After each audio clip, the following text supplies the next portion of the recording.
Information on this game was hard to find outside of other reviews. Not much on GameFAQs or Wikipedia. It seems this game is just destined to vanish. Well, it might do better on Steam. Maybe. Anyway, the story is sadly nothing special.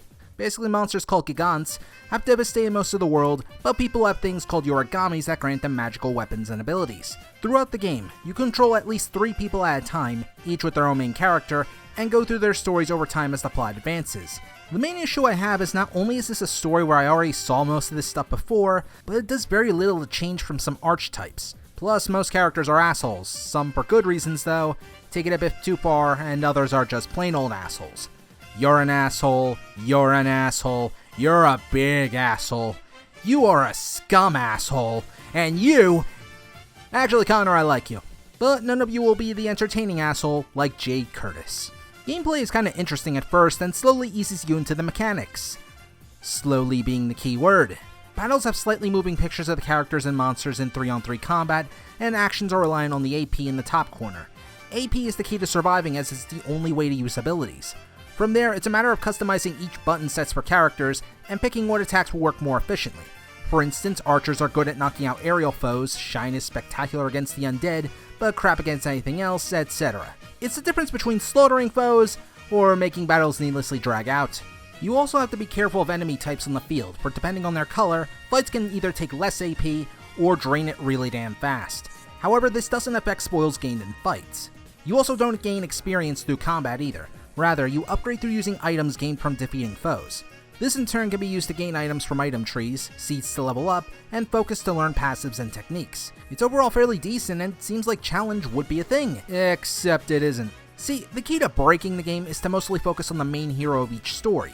Even with a level cap, each of the heroes is capable of destroying all foes with the utmost of ease. Even during the game's final moments, or against the giant Gigant fights, things were too simple because I managed to hoard seeds to level up my team and become just unstoppable.